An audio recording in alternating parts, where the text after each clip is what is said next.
Nuclear annihilation just one miscalculation away, UN chief warns. The world is one misstep far from devastating nuclear war, and in peril not seen since the Cold War, the UN Secretary General has warned. We have been extraordinarily lucky so far, Antonio Guterres said.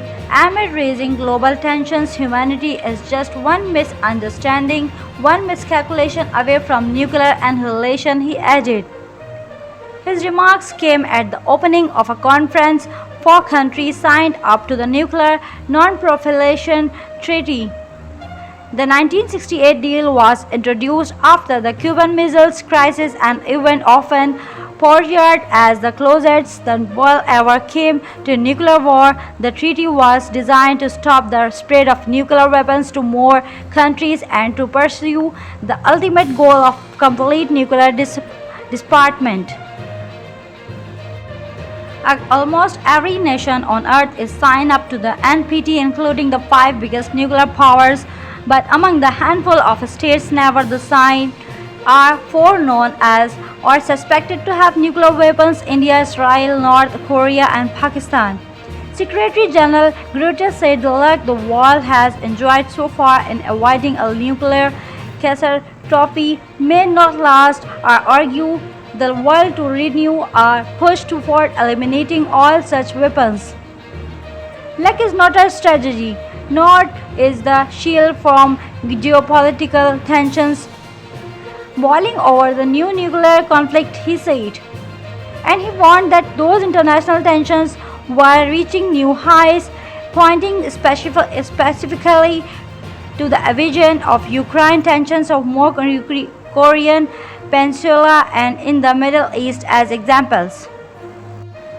Russia was widely accused of escalating tension when days after his invasion of Ukraine in February, President Vladimir Putin put Russia's substantial nuclear forces on high alert.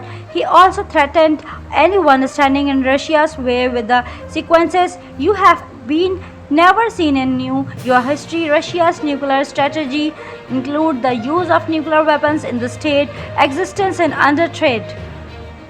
On Monday, Mr. Putin wrote to the same non-proliferation and conference. Mr. Guterres openly declared that there can be no winner in a nuclear war and it should never be unleashed. But Russia still found itself criticized at the NPT conference. U.S. Secretary of State Antony Blinken condemned what he called Russia's strawberry rattling and pointed out that Ukraine had handed over its Soviet-era nuclear weapons in 1994 after receiving assurance of its future security from Russia's another. What message does this send to any country around the world that may think that it needs to have nuclear weapons to protect, to defend, to deter aggression against its sovereignty and independence? He asked the worst possible message. Today, some 13,000 nuclear weapons are thought to remain in service and central on the nine nuclear-armed states, far lower than estimated 60,000 stockpiled during the peak of the mid-1980s.